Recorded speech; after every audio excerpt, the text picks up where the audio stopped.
For about as long as AI systems have been able to look at video at all, the recipe has been the same. And it's basically brute force. You take the video, chop it into still frames, a few per second, and pour every one of those frames into the model at once. Then you ask your question, and let the model's attention sort through the pile. It works. It also has a problem buried inside it that nobody likes to dwell on. The cost of answering scales with the length of the video, not the difficulty of the question. So a trivial question about a 3-hour film, "Is there a dog in this?" costs you exactly as much as the single hardest question you could ask, because either way, you're chewing through all 3 hours. And once you get into hour-long footage, just holding all those pixels in memory becomes flatly impossible. That's the wall everyone's been bumping into. And the headline here is that somebody put a real dent in that wall.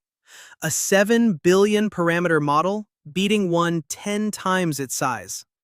A 7 billion parameter model beats a 72 billion one, and does it while looking at about 73% fewer frames.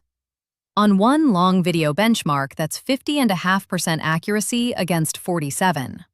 The small model wins, on less than a third of the visual input. That result comes from a paper that went up on arXiv on June 17, 2026, and we're recording the very next day, June 18th. Quick note before we dig in. This episode is AI-generated.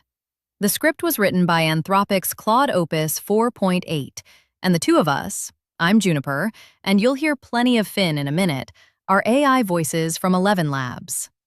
The producer isn't affiliated with either company.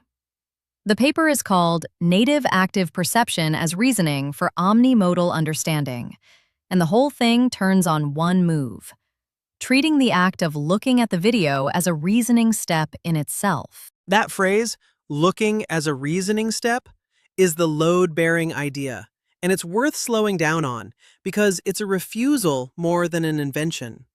They're refusing to separate the looking from the thinking. The model that decides what to look at is the same model that interprets what it sees, and the same model that answers. No external caption tools, no object trackers farmed out on the side. Right. Think about how a detective actually works through 2 hours of security tape. She doesn't sit and watch all of it. She forms a hunch, jumps to a timestamp, writes a note in her pad. Suspect enters at 1:14 wearing red, and moves on. The footage isn't in her head anymore, the note is, and her notebook stays about the same size whether she reviewed 10 minutes or 10 hours. That's the architecture almost exactly. The model runs in a loop. Each turn it reasons about what it still doesn't know, then it takes one action. Grab some frames from this window, pull the audio from that stretch, capture a synced clip, or, if it's ready, just answer. The environment hands back raw media. And here's the trick.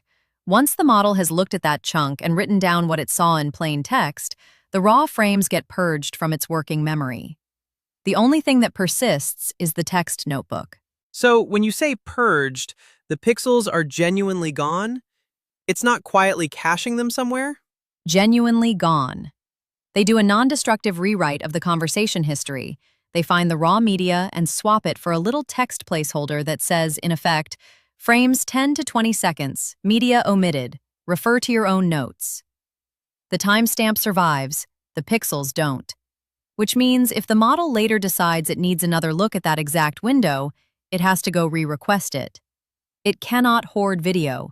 It's forced to compress everything worth keeping into language. And that's the thing that breaks the old cost curve, Juniper. If the only thing carried forward is text notes, then a 2-hour video and a 2-minute video produce notebooks of roughly the same size, as long as the question is similarly hard. That's the whole game. The thing that drives compute cost is the text trace, not the footage. They formalize it as a partially observable decision process, but honestly, the jargon is heavier than the idea. There's the transient stuff it just pulled, high-dimensional, thrown away, and the persistent text log that grows by one entry per turn. The footage overhead stays constant no matter how long the video is. Let me push on the strongest version of this, because cost stays flat is a big claim. Did they actually show it, or is it just an architectural promise? They showed it. And this is the cleanest single result in the paper. They grew videos from about 30 minutes up to about 130, more than 4 times longer. The agent's number of reasoning turns barely moved, 8.5 up to 12.5. So as the haystack got 4 times bigger, the agent did roughly the same work.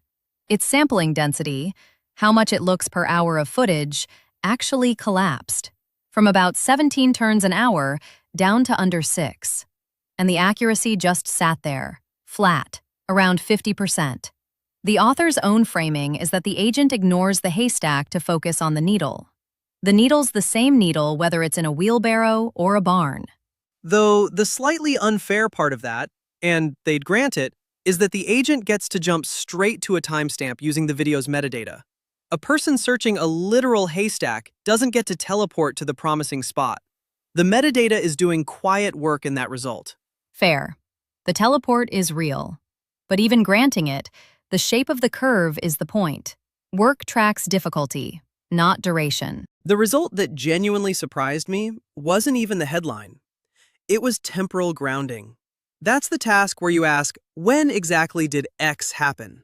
And the model has to hand you a precise time range. On one benchmark, the agent beat its own starting model by 33 points, absolute. It went from finding the right window basically 5% of the time to nearly 40. And that fits the detective frame perfectly, doesn't it? Finding an exact moment is precisely the task where guessing once is terrible and narrowing in, look here, no, a bit later, there, wins. A one-shot model has to regress a timestamp in a single stab. This thing gets to zoom in iteratively. Right, and at that task, the 7 billion model beat both GPT-4o and Gemini 2.5-Pro. For a model that size, that's not supposed to happen. There's one more number I love, because it preempts the obvious objection. You'd think a loop, look, think, look again, has to be slower than one big pass. It isn't. On a benchmark subset, the agent came in faster in wall clock time than the 72 billion passive model, 67 seconds versus 75. And it ran on a single A100, where the big model needed 4. It wins on speed and hardware at the same time as accuracy, because the big model is paying to ingest 700+ frames every time, and this one looks at 200. So the obvious question is, how do you get a model to behave like this in the first place? A base model has no idea how to run a multi-step investigation. Finn, this is really your stretch. It is, and the first thing to say is the thing that doesn't work. You cannot just hand a fresh model a reward signal and shout, "Figure it out." It collapses. It's like handing someone who's never been on a bike a stopwatch and telling them to optimize. They fall over and learn nothing. You have to walk them through the motion first. So the training has 2 acts. Act 1 is imitation. They take a teacher model and let it explore. For each question, it generates a whole bunch of candidate investigation trajectories, different paths through the video. And then they filter hard. And the filter is the interesting part. It's 2 stages. First, the obvious one.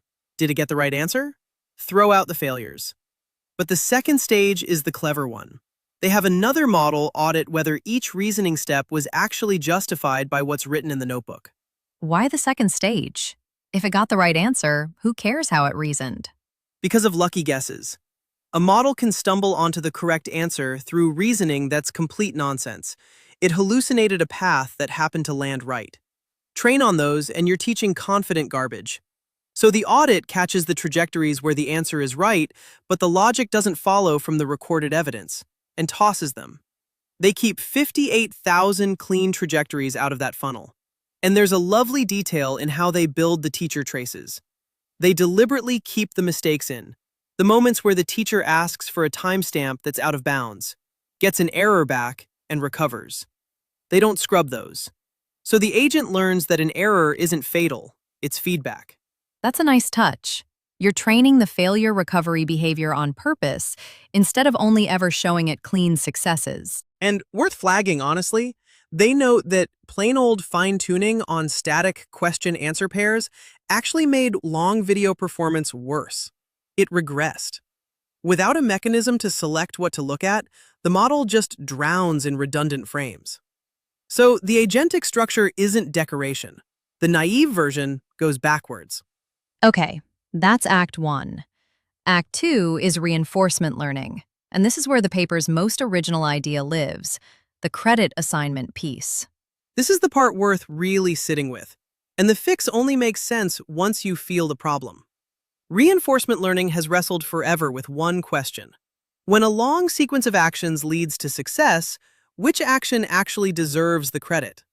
A chess engine wins in 40 moves. Was it move 12 that mattered, or move 38, or all of them equally? The lazy answer is, the whole game was good, reinforce every move the same. And the standard method they build on does exactly that. It computes one score for the entire investigation and broadcasts it uniformly to every step. So the turn where the agent found the smoking gun, and the turn where it glanced at a random frame and learned nothing, Get identical credit. They call it advantage homogenization, and it's the flaw the fix exists to solve. In a real investigation, some steps are pivotal and some are filler, and flattening them all together throws away the information about where the thinking actually happened. so how do you find the pivotal steps without a human labeling every one? This is the move I think is genuinely clever. They use the model's own uncertainty as the signal, entropy. And the intuition you want is a stress meter. Picture someone solving a problem with a heart rate monitor strapped on. Cruising through routine steps, the pulse is flat. They hit the genuinely hard fork, the moment the whole solution hinges on, and the pulse spikes. Entropy is that monitor for the model. When the next move is obvious, it's low. When the model is genuinely torn between several paths, the probability spreads out and entropy climbs. So the claim is, the spikes mark the real decision points.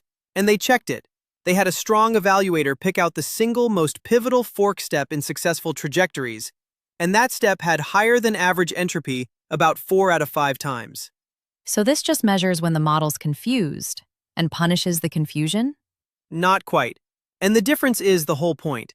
It's not about punishing uncertainty. It cuts both ways. Take a turn where the model was genuinely uncertain, high entropy. If the trajectory ended up correct, it amplifies the credit on that turn. The bold move you made when you were sweating is the move that paid off. Do more of that. But if the trajectory ended up wrong, that same high uncertainty turn gets a bigger penalty. Confused guessing got you here, don't. One signal, entropy, rewards bold and right, and punishes confused and wrong at the same time. The routine low entropy turns get dampened either way. So it's not uncertainty is bad. It's the moments you were uncertain are the moments that carry the most information about whether your strategy was any good. Exactly, and they make a deliberate choice in how. Prior work had suggested just masking out the low entropy tokens, ignoring them. The authors argue that's wrong for an agent, because masking breaks the structured output and severs the continuity of the reasoning. So instead they rescale, continuously, and they normalize it so the average weight across all turns comes out to exactly 1. They redistribute credit toward the pivotal moments without inflating the total. A surgical reweighting, not an amputation. Give me the example, Finn, because this stays abstract until you watch it happen on a real question. This is the best moment in the paper. The question is, which company is featured in the video but never mentioned out loud in the audio? 4 options: Coca-Cola, Apple, Dairy Queen, American Express. So the agent starts scanning the video. Calm, routine work. Its entropy here sits around 0.4. Low, on autopilot. Then it pulls the audio, reasons through it, and hits the realization. Coca-Cola, Apple, Dairy Queen, all 3 are spoken aloud in the audio track. And right there, at that exact step, its entropy spikes to about 0.9. More than double. That spike is the agent at the fork. It could conclude prematurely, or it could decide the answer must be the one brand it hasn't confirmed and go visually verify it. It pivots modalities, looks for American Express on screen, finds it, and answers. And the stress meter caught the exact instant the real decision happened. The scanning was flat. The deduction, 3 are spoken, so it has to be the 4th, that's where the needle jumped. That's the entire thesis made physical. The credit should flow to that zero point 0.9 moment, not get smeared evenly across all the routine scanning around it. You can see in one trace why uniform credit is throwing away the most important thing the trajectory knows about itself. It's a beautiful example. And I want to be the one to put pressure on it because it's almost too clean. Finn, when you look at how much this entropy fix actually buys you over the plain method, is the payoff as big as the story? Honestly, no, not in the raw numbers. Look at the ablation, the fix against the vanilla method. On one benchmark, it's 59.6 versus 59.4. That's noise. On another, it's a clearer gap, about 65 versus 62. But across the board, the difference between fancy credit assignment and plain credit assignment is often a point or less. Which is a little awkward, given the narrative builds advantage homogenization up as this serious flaw. It is. And here's the more honest framing of where the wins come from. The big jump, the one doing the heavy lifting, is going from the passive baseline to the agentic, fine-tuned model. That's the active perception loop and the imitation training. The reinforcement learning on top, and the entropy trick specifically, is a refinement. A real one, but a refinement. If you came for, this clever entropy trick is why a 7B beats a 72B, the data doesn't quite support that. The architecture is why. So the spine of the whole thing is the notebook, not the credit math. I'd say so. And there's a second soft spot I can't shake, and it goes right at the headline.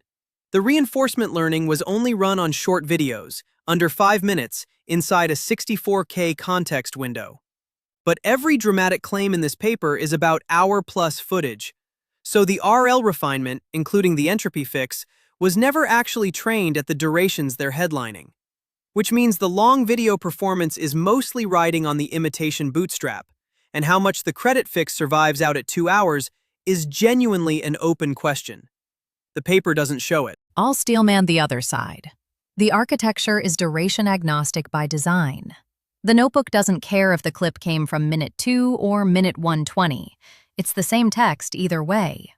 So there's a real argument that whatever the RL taught at 5 minutes transfers, because the unit it operates on isn't the video, it's one look. That's the best defense, Juniper, and I buy part of it. But the architecture should transfer is an argument, not a measurement. I take the point that the loop is duration agnostic. I'm still not convinced the credit assignment gains hold at 2 hours because they never ran it there. That one stays open for me. There's a smaller worry on that 4 out of 5 entropy number, too. The pivotal fork step it's measured against was itself defined by a large model picking which step looked pivotal. So you've got one model defining the target, then measuring how well entropy hits it. The 1 in 5 cases where the fork wasn't high entropy get waved off as easy, linear trajectories. Plausible, but not independently checked. It's a reasonable proxy, but a proxy validated by another proxy. I wouldn't call it proven that entropy marks criticality. I'd call it suggestive, with a very good case study attached. Let me land us on the result I think is the cleanest argument for the whole philosophy, separate from any of the RL questions. Test time scaling.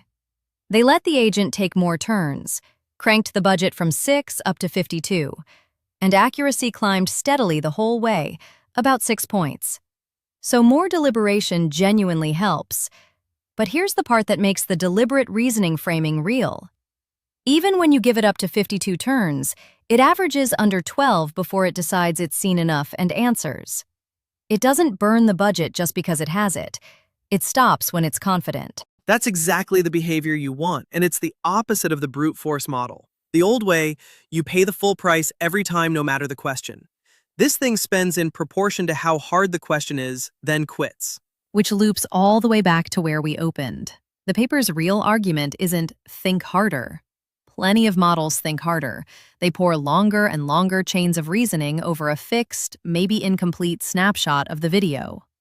The argument here is that for long footage, the bottleneck usually isn't reasoning depth, it's perceptual incompleteness. More thinking over the wrong evidence doesn't save you. You need to go get the right evidence. And that's the shift I'll remember from this one. From think harder to look smarter. Whether the specific entropy machinery is doing as much as the paper wants it to, I'm still genuinely unsure, and I think it'd take longer video RL to close that. But the core move, making perception an action the model chooses instead of a fixed cost it pays, that feels right, and the duration numbers are hard to argue with. A small model that out-investigates a big one not by thinking longer, but by deciding what to look at, and proving that the cost of an answer can track the question, not the footage. The paper and a few related reads are in the show notes if you want to pull on this thread yourself. And if you want the full transcript with every term defined in line, plus the links over to other episodes that touch the same credit assignment ideas, that's all on paperdive.ai. Thanks for listening. This has been AI Papers, a deep dive.